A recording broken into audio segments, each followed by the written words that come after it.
ایک سوال جس کا جواب آج 1400 سال بعد بھی پوری دنیا کو جھنجھوڑ دیتی ہے۔ وہ کون تھے جو جانتے تھے کہ آگے موت ہے پھر بھی نہیں رکے، جن کے پاس واپس جانے کا راستہ کھلا تھا اور انہوں نے انہیں چھوڑ دیا، اور جن کے بچوں کے سامنے پانی تھا لیکن وہ پانی ان کے لیے نہیں تھا۔ یہ کہانی کسی فلم کی نہیں، تاریخ کی سب سے سچی، سب سے بھاری اور سب سے روشن کہانی ہے۔ یہ کربلا کی کہانی ہے، اور آج میں آپ کو وہ سب کچھ بتاؤں گی جو شاید آپ نے پہلے کبھی اس طرح نہیں سنا ہوگا، لیکن پہلے یہ سمجھنا ضروری ہے کہ آخر ہوا کیا تھا، کیوں ہوا تھا۔ اس واقعے نے تاریخ اسلام کا رخ ہمیشہ کے لیے کیسے بدل دیا۔ 61 ہجری محرم کا مہینہ، عراق کے ایک چھوٹے سے میدان میں جسے کربلا کہتے ہیں، ایک خیمہ گاہ تھا۔ خیموں میں عورتیں تھیں، بچے تھے، بوڑھے تھے، اور ان سب کے سامنے دریائے فرات تھا، پانی سے بھرا لہراتا ہوا، لیکن اس پانی تک جانے کا راستہ بند تھا۔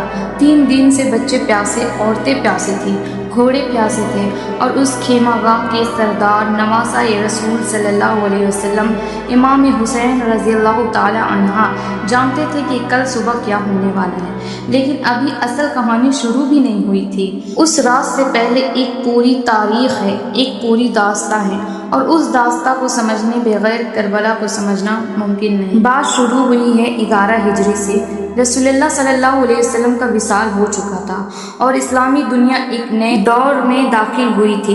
حضرت ابوبکر صدیق رضی اللہ تعالی عنہ، حضرت عمر فاروق رضی اللہ تعالی عنہ، حضرت عثمان غنی رضی اللہ تعالی عنہ ایک کے بعد دیگر خلافت کی ذمہ داریاں نبھائے۔ پھر 35 ہجری میں حضرت علی رضی اللہ تعالی عنہ خلیفہ بنے، لیکن یہ دور آسان نہیں تھا۔ امت مسلمہ میں اختلافات میں جنم لے لیا، جنگ جمل ہوئی، جنگ صفین ہوئی۔ پھر 40 ہجری میں حضرت علی رضی اللہ تعالیٰ عنہ کوفے کی مسجد میں فجر کی نماز پڑھاتے ہوئے شہید کر دیے گئے۔ پھر حضرت حسن رضی اللہ تعالیٰ عنہ خلیفہ بنے، لیکن حضرت معاویہ رضی اللہ تعالیٰ عنہ شام میں ایک مضبوط حکومت کر چکے تھے۔ دونوں طرف سے لاکھوں مسلمانوں کی جان خطرے میں تھی۔ حضرت حسن رضی اللہ تعالیٰ عنہ ایک تاریخی فیصلہ کیا، انہوں نے خلافت چھوڑ دی۔ کیوں؟ کیونکہ اللہ کے نبی صلی اللہ علیہ وسلم نے فرمایا تھا کہ یہ میرا بیٹا سردار ہے، اور اللہ اس کے ذریعے مسلمانوں کے دو گروہوں میں صلح کرایا تھا۔ حضرت حسن رضی اللہ تعالی عنہ وہی کیا جو رسول اللہ صلی اللہ علیہ وسلم نے فرمایا تھا، خون بہانے کے بجائے صلح کو ترجیح دی۔ یہ معاہدہ ہوا، لیکن ایک شرط کے ساتھ، معاویہ رضی اللہ تعالی عنہ کے بعد خلافت کا فیصلہ امت مسلمہ پر چھوڑ دیا جائے گا۔